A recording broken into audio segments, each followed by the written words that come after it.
بسم اللہ الرحمن الرحیم۔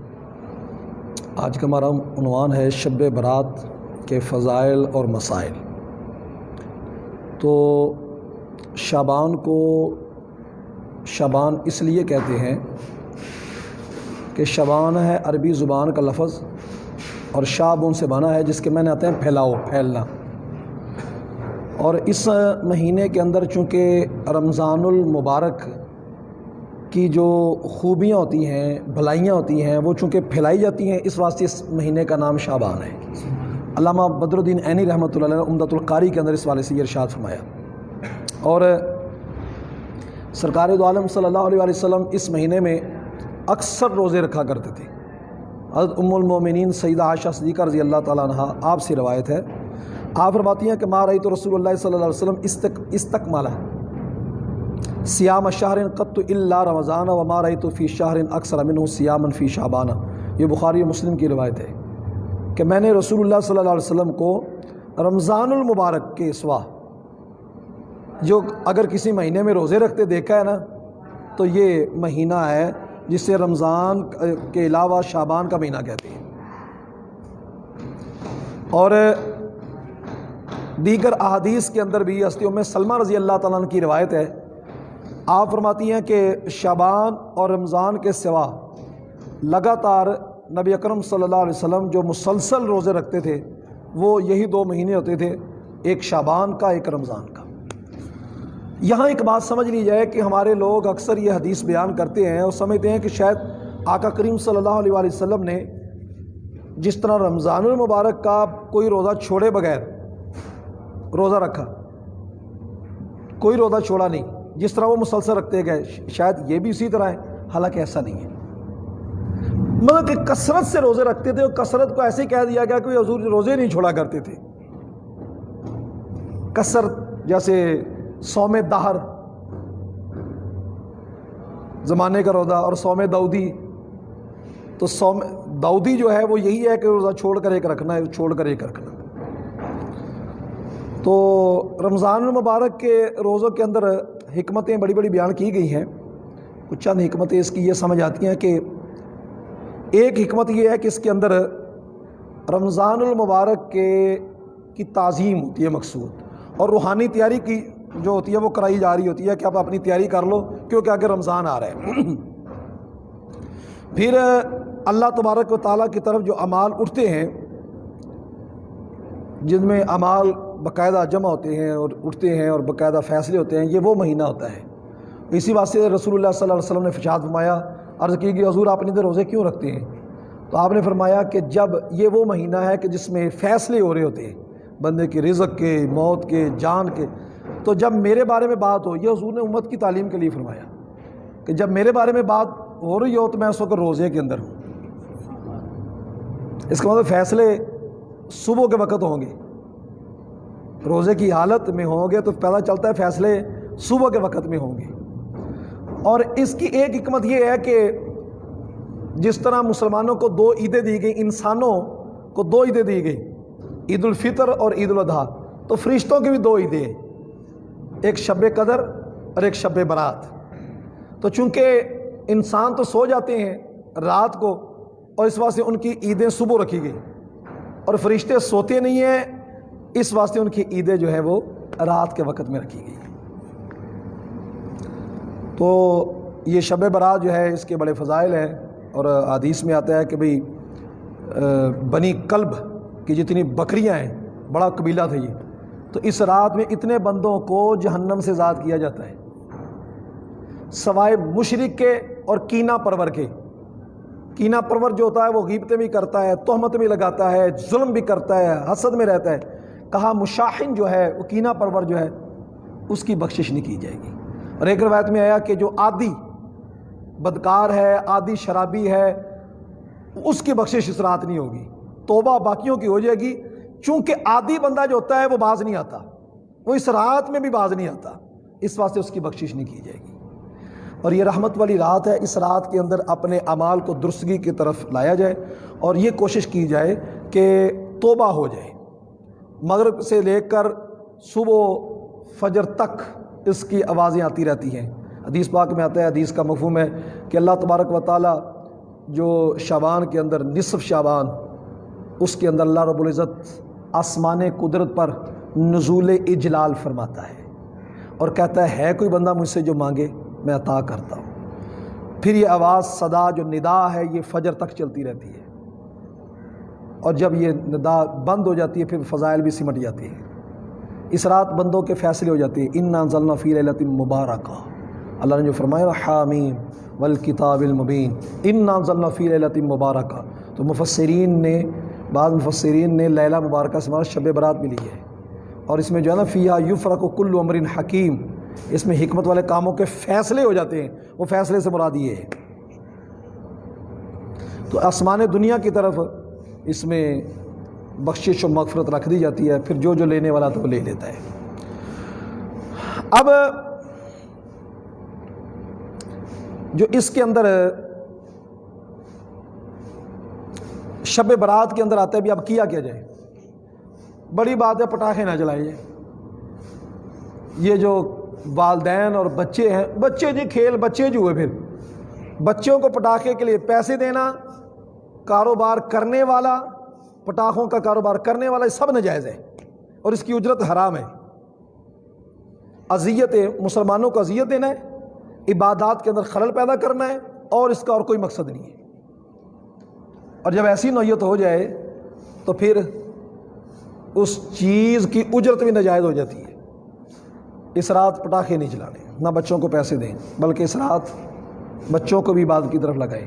پتہ چلے کہ مولا بڑے گناہ گار ہوں، تیری بارگاہ میں بچے بھی حاضر کیے بیٹھا ہوں، اب تو مغفرت فرما دے، یہ نیت ہونی چاہیے۔ اور شب برات کے اندر عبادات کے اندر ہم بہت زیادہ توجہ کرتے ہیں کہ ہم زیادہ سے زیادہ نفل پڑھیں، تو یہ بات یاد رکھیں کہ نوافل کی بجائے اپنی جو فرض نمازیں رہتی ہیں نا ان کو قضا کیا جائے۔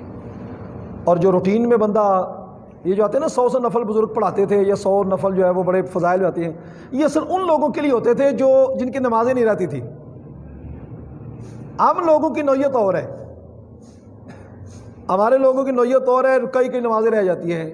تو اس واسطے یہ ہوگا کہ 2 رکعت یا 4 رکعت یا 6 رکعت نفل ادا کر کے، خصوصاً 2 رکعت تو ایسے ادا کریں جس میں استغفار توبہ والے نفل ادا کریں، اور گڑ گڑا کر رو کر بخشش مانگتے ہوئے 2 نفل ہی پڑھ لیں، وہ 1000 رکعت جو گنتی کرتے ہوئے پڑھے جا رہے ہیں ان سے بہتر ہے۔ اس واسطے مناسب یہ ہوگا کہ اس رات قضا نماز ادا کیجیے۔ پھر صلاۃ تسبیح ہے، اس رات میں نماز ادا کی جاتی ہے، بالکل صلاۃ تسبیح یہ ادا کرنے کے فضائل ہیں، اور یہ بڑی اعلیٰ بات ہے کہ صلاۃ تسبیح کو بھی اس رات میں ادا کیا جائے۔ اس والے سے کوئی ساتھیوں نے کوئی سوال کرنا ہو تو پوچھ لیں۔ بعض افراد جو کہتے ہیں کہ بدعت ہے اس رات اہتمام سے لوگوں کو جمع کرنا، اجتماع کرنا، مسجد میں چراغاں کرنا، تو نوافل کی جماعت کرنا، وہ کہتے ہیں یہ بدعت ہے، ثابت نہیں۔ اصل ایک بات یاد رکھیں کہ بدعت کی جو تعریف ہے نا وہ یہ ہے کہ جو سنت کے خلاف ہو، سنت کو توڑ رہی ہو۔ ہر نیا کام بدعت نہیں ہے۔ اگر ہر نیا کام بدعت ہو جائے تو پھر آپ دیکھ لیں کہ یہ جو ہم نے نمازوں کے ٹائم مقرر کیے ہوئے دینی مسئلہ ہے نا، تو دینی مسئلے کے اندر ہم نے نمازوں کے جو ٹائم مقرر کیے ہوئے اس کی دیکھ لیں، اپوزیشن آپ کے سامنے ہے، ٹائم مقرر کیے ہوئے ہم نے، دینی مسئلہ ہے، 1 منٹ آگے نہ پیچھے، تو یہ بدعت نہیں ہے۔ لیکن چونکہ اس سے مسلط خیر جو ہے، اچھی مسلط جو ہے، مسلط شرعی ہے وہ حاصل ہو رہی ہے تو ہو جانی چاہیے، اس کے اندر کوئی حرج نہیں۔ مدارس ہیں، اس کی تاریخیں مقرر ہوتی ہیں، بخاری شریف کے دروس ہوتے ہیں، اس کا طلباء کا نصاب ہوتا ہے، دیگر جتنی بھی چیزیں ہیں۔ تو اگر یہ بدعت ہو تو بدعت پھر یہ سارا کوئی بدعت میں آ جائے گا، ایسا نہیں ہے۔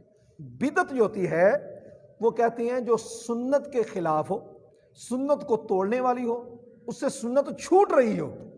اس سے تو کئی سنتیں حاصل ہوتی ہیں۔ ایک بندہ ہے نماز پڑھنے آتا ہے مسجد کے اندر، تو وہ نوافل کے بہانے جب اس کو یہ مسئلہ پتہ چلتا ہے کہ عالم دین مسئلہ بیان کرتا ہے، بھائی تجھ پر قضا نمازیں ہیں، تو توبہ کرتے ہوئے 2 رکعت نفل ادا کر لے، وہ 2 پڑھ لے، 4 پڑھ لے، 8 پڑھ لے، باقی اپنی فرض نمازیں قضا کر، عشاء کے ساتھ 3 وتر بھی قضا کرنے، بس اپنی فرض نمازیں کو قضا کرتا رہے، تیری نمازیں قضا ہوں گی، تجھے زیادہ ثواب ملے گا۔ تو جو بندہ گھر سے آئے ہی نہ اور کہے یہ بدعت ہے، چراغاں کرنا بھی بدعت ہے، یہ بھی کرنا بدعت ہے، تو وہ فرائض کیا پڑے گا؟ اس کی نمازیں قضا کیسی ہوں گی؟ توبہ استغفار کی طرف کیسے آئے گا؟ اس واسطے اس کو بدعت کہنا بھی بہت بڑی بدعت ہے۔ ہاں، اس چیز کو پیش نظر رکھیں کہ عبادات کے خلاف لوگوں کو روکنا عبادتوں سے، اور اللہ کے گھر میں ذکر ہوتے والے روکنے والے کو تو ظالم کہا گیا ہے، ومن اظلم ممن منع مساجد اللہ ان یذکر فیہا اسمہ وسعی فی خرابیہا، یہ تو خرابی تلاش کرنے والا بندہ ہے۔ اللہ کا ذکر ہو رہا ہے اور کوئی بری بات تو نہیں نا، مسجد میں آتا ہے، وضو کرنا بھی اچھی بات ہے، اور آ کر نماز پڑھنا بھی اچھی بات ہے، پھر نوافل پڑھنا بھی اچھی بات ہے، درود شریف پڑھنا بھی اچھی، نہیں جی شب برات کو نہ ہو، تو شب برات کو اگر لوگ آتے ہیں تو کسی اور دن آئیں گے تو وہ دن کی تعیین بھی بری ہو جائے گی۔ ساری چیزیں ثابت ہیں، نوافل بھی ثابت ہیں، تو اگر مل جل کر پڑھ لیتے ہیں تو اس میں حرج کیا ہے، کوئی مسئلہ نہیں۔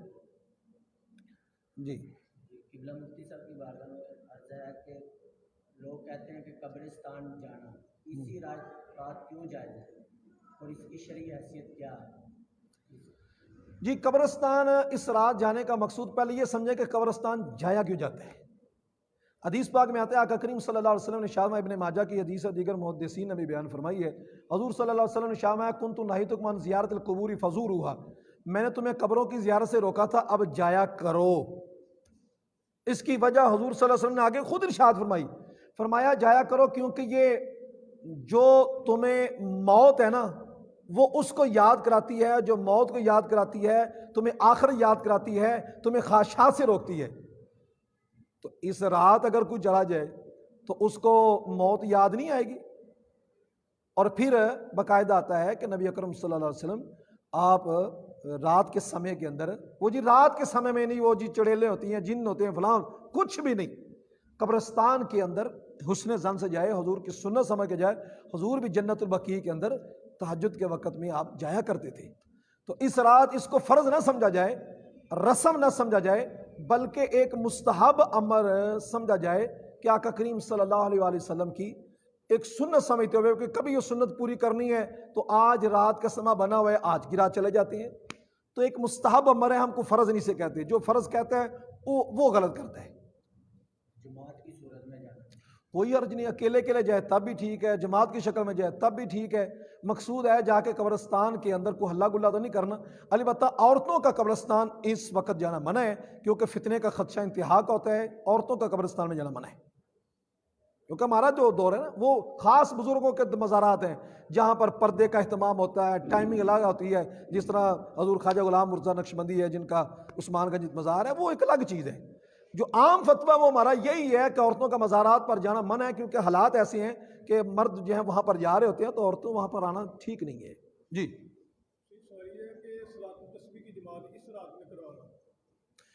صلاۃ تسبیح کی جماعت ہو یا نوافل کی جماعت ہو، جس طرح سے اس بارے میں اصل جو مقصد ہے وہ سمجھے۔ نوافل کی جماعت ایک ہوتی ہے تداعی اور ایک ہوتی ہے بغیر تداعی۔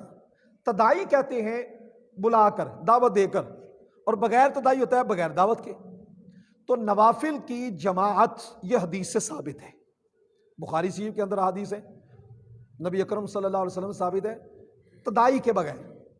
تداعی کے ساتھ نماز کا مطلب یہ ہے کہ چار بندے ان کی نوعیت یہ بن جائے، چار بندے وہ اگر اکٹھے ہو جاتے ہیں تو اس کو ہم تداعی سے تعبیر کرتے ہیں۔ راجح قول کے مطابق اگر چار بندے وہ اکٹھے ہو جاتے ہیں تو اکٹھے ہونے سے تداعی لازم آئے گی، اور اس کو فقہاء کرام نے مکروہ تنزیہی لکھا ہے، اور مکروہ تنزیہی وہ گناہ نہیں ہوتا، اس کے زیادہ سے زیادہ خلاف اولا اسے ہم کہہ سکتے ہیں۔ اچھا، اب جب یہ مکروہ تنزیہی ہے تو اس کا آگے رزلٹ آیا کہ لوگ تو کر رہے، تو اس کے بارے میں مسئلہ یہ ہے کہ جب لوگ ایسا عمل کر رہے ہوں، نیکی کی طرف رغبت ہو رہی ہو، اور اس کے اندر ایک پہلو سے کراہت تنزیہی کا پہلو نکلتا ہو، تو لوگوں کے رغبت کی وجہ سے وہ کراہت بھی ختم ہو جاتی ہے۔ اس کی دلیل ہے حضرت علی مرتضیٰ رضی اللہ تعالیٰ عنہ، آپ نے ایک شخص کو دیکھا، بندہ بھی پاس تھا، غالباً تابعی بزرگ ہوں گے، تو عید کے بعد وہ نماز پڑھ رہے ہیں، تو آپ بندے نے کہا جی حضور آپ دیکھ نہیں رہے کہ یہ بندہ نماز پڑھ رہا ہے، تو آپ اس کو روکے نا۔ آپ فرماتے ہیں مجھے ڈر لگتا ہے، وہ جو قرآن مجید میں آیا نا کہ عبدن اذا صلی، کہ جب کوئی بندہ نماز پڑھتا ہے تو وہ اس کو روکتا ہے، کہیں وہ میں روکنے والوں میں ہی نہ کہیں آ جاؤں۔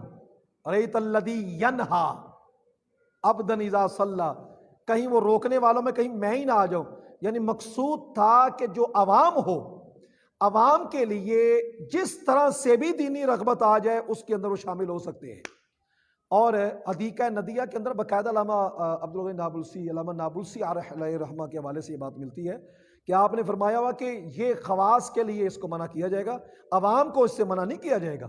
فتاوی شامی میں باقاعدہ لکھا ہے کہ اگر عوام جو ہے وہ عید کے بعد نوافل پڑھتے ہیں تو ان کو روکا نہیں جائے گا، خواص کو روکا جائے گا. خواص جانتے ہیں اس کو، عوام جس طریقے سے بھی رغبت کی طرف، نیکی کی طرف آتے ہیں تو آنے دیں.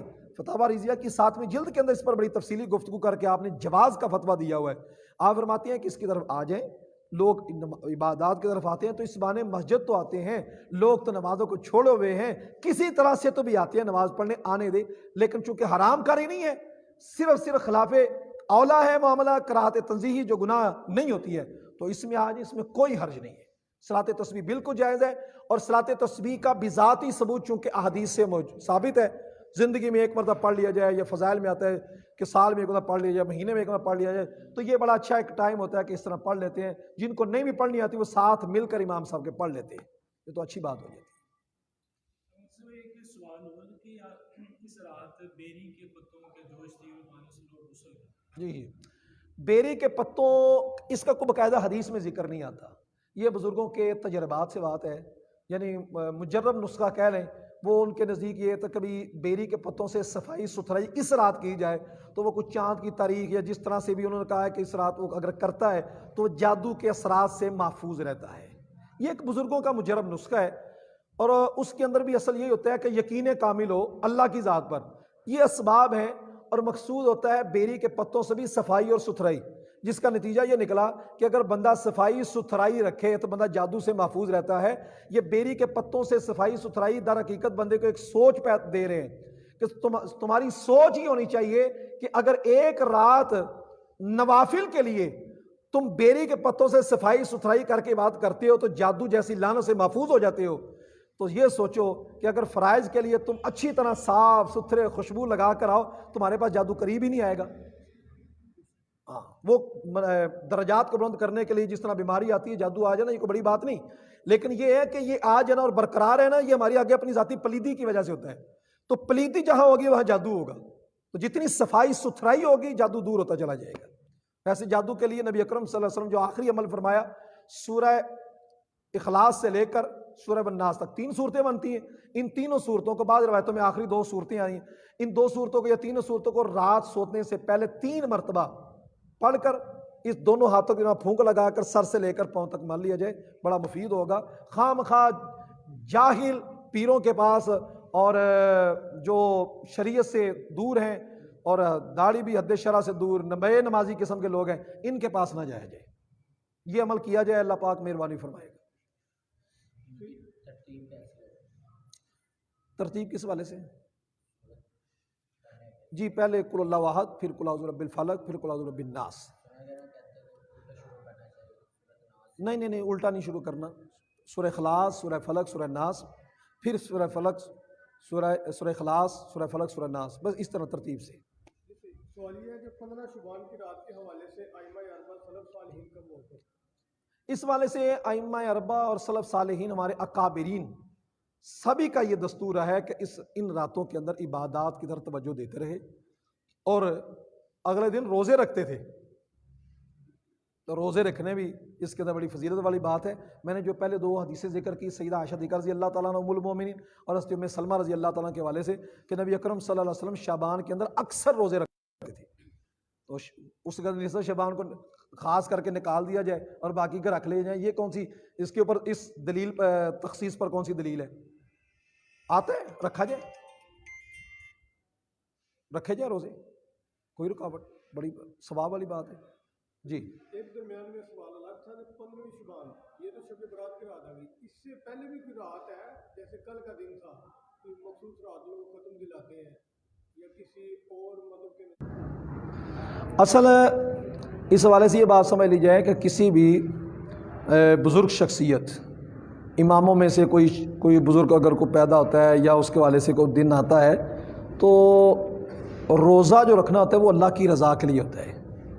تو ان بزرگوں کو ثواب پہنچانے کی نیت سے روزہ رکھ سکتے ہیں، کوئی حرج نہیں، لیکن یہ ہے کہ ان کی عبادت کا تصور کو آیا بھی ان کی عبادت میں روزہ رکھنا ہے، یہ شرک ہوگا، یہ جائز نہیں ہوگا۔ مفتی صاحب کی بارے میں عرض ہے کہ میسیج کے ذریعے جو معافی مانگنا ہے یہ کیسا ہے؟ ہاں، میسیج کے ذریعے ہمارا ایک جو دستور چلا ہوا ہے کہ ہم شب برات کی رات، چونکہ جو کھاتا اگر نیا شروع ہونا ہے تو زندگی کے امور سارے کے سارے اسی کے اندر چلیں گے، بھی فیصلے ہو رہے ہیں تو نیا فیصلے ہوں گے، زندگی ہے، موت ہے، کب تک یہ سارے معاملے چلیں گے۔ اس رات ہمارا ایک عمومی طریقہ چلتا ہے کہ ہم میسیج چلا دیتے ہیں، فیس بک پر رکھ دیتے ہیں، کسی دوست سے میں کوئی دل دکھا ہو یا میری طرف سے اس کو کوئی غلطی ہوئی تو میں اس کی معذرت کرتا ہوں۔ یہ عمومی میسج ہو جائے گا جس کا مقصود ہوگا کہ آپ کے بڑے بندے تعلقات والے ہیں اور آپ سے انجانے میں کوئی غلطی ہو گئی ہے، انجانے میں غلطی ہو جائے تو ٹھیک ہے، کوئی بات نہیں، لیکن جس پر ظلم کیا ہے، جس پر زیادتی کی ہے، جس کا حق مارا ہے، جس کے ساتھ اس نے یا جس کی اس نے غیبت کی ہے، لازم ہے، واجب ہے کہ اس کو یہ دن نہ دیکھے کہ شب برات آئے گی تو پھر، بلکہ شب برات سے پہلے ہی اس بندے کو تعیین کر کے نامینیٹ کر کے، حضرت میں نے آپ کی غیبت کی ہے، میں آپ سے معافی مانگتا ہوں، میں نے آپ کی چند بندوں کے سامنے تذلیل کی تھی، کوشش کی تھی کہ آپ کو ذلیل کروں، حالانکہ یہ عزت اور ذلت اللہ کا کام ہے، میں آپ سے معافی مانگتا ہوں، میں نے آپ کا حق مارا ہوا ہے، میں نے آپ پر ظلم کیا ہوا ہے، میں آپ سے معافی مانگتا ہوں، ڈائریکٹ معافی مانگی۔ اور پھر جس سے معافی مانگی جائے وَلْيَعْفُوا وَلْيَصْفَحُوا أَلَا تُحِبُّونَ أَن يَغْفِرَ اللَّهُ لَكُمْ، اس پر واجب ہے کہ وہ معاف کرے، خُذِ الْعَفْوَ، یہ امر لازم ہے کہ وہ معاف کرے۔ مسلمان جب کسی سے معافی مانگے تو اگر چوڑا نہ ہوئے، لے ہون میرے کو معافی مانگنا، لے ہون پھر اساڑیاں میں کوئی شرطیں ہوں گی، کوئی نہیں، معافی مومن مانگنا ہے تو بس اس کا اتنا ہی کام ہے کہ معافی وہ مانگے، اگلا معافی نہیں کرتا، وہ کرتا ہے، یہ کرتا ہے تو وہ گناہگار ہے، کیونکہ ترک واجب ہے۔ اللہ رب العزت آپ نے فرمایا کہ نزول جلال فرمایا، جی ہاں، اس سے مراد کیا ہے؟ نزول جلال، یہ ایک بات سمجھ لیں کہ اللہ تبارک و تعالی جسم سے پاک ہے، مکان سے پاک ہے، زمان سے پاک ہے۔ ہم یہ نہیں کہہ سکتے کہ اللہ تعالیٰ اوپر ہے، اللہ تعالیٰ نیچے ہے، یہ جہتیں سجے ہے، کھبے ہے، دائیں ہیں، بائیں نہیں کہہ سکتے۔ اللہ تعالیٰ کی ذات انسانی صفات جو ہوتی ہیں اس سے بالا تر ہے اللہ کی ذات، جہت سے، جہاد سے، مکان سے، زمان سے، بس یہ کہ اللہ تبارک و تعالیٰ اپنی شان اقدس کے مطابق موجود ہے، مکان و لا مقام ہے، اللہ تعالیٰ کی قدرت ہے، سلطنت ہے، مکان و لا مقام ہے۔ جب ہم کہتے ہیں کہ اللہ تعالیٰ آسمان دنیا پر نزول اجلال فرماتا ہے تو اس کا مطلب ہوتا ہے اللہ تعالیٰ اپنی خاص جو توجہ ہے وہ پہلے آسمان پر رکھ دیتا ہے، اور پہلے آسمان پر رکھنے کا مطلب یہ ہوتا ہے کہ اب تمہاری بات بالکل قریب سے سنی جا رہی ہے، اب تم سنانے والے بنو، یہ مطلب۔ آخر پہ مغرب کے بعد اور آخر صبح تک جی جی، کوئی ایسی اعمال بتا دیں جو سب کے لیے یکساں ہوتی ہیں۔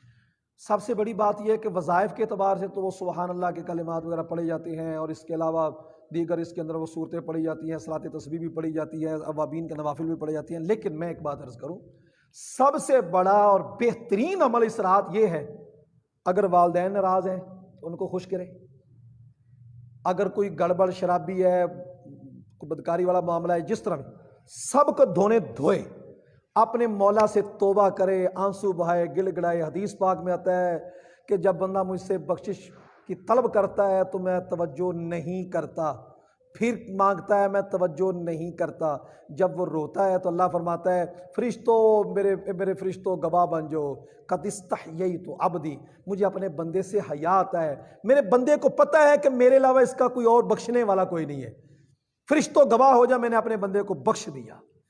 تو بخشش سب سے بڑا عمل ہے، اس رات یہ کیا جائے۔ میں پھر عرض کرتا جاؤں، 100 نفل پڑھ کے اور گھر جا کے اپنے دوستوں کو، والدین کو بتانا، اور صبح فیس بک کے اوپر لگانا کہ 100 نفل بھی ادا کی، اللہ پاک امید ہے کہ بخشش فرمائے گا، یا نوافل ادا کرتے ہوئے مسجد میں آتے ہوئے کہ وہ فیس بک کے اوپر تصویریں لگانی منع ہے، ریاکاری ہے، نہ کریں ایسا، یہ گناہ ہے الٹا۔ کریں کیا؟ عبادات میں رہیں، ڈرتے رہیں، اور گڑ گڑا کر اللہ کی جناب میں توبہ کریں۔ اگر توبہ قبول ہو جائے، سب سے بڑی عبادت یہی ہے۔ جزاک اللہ۔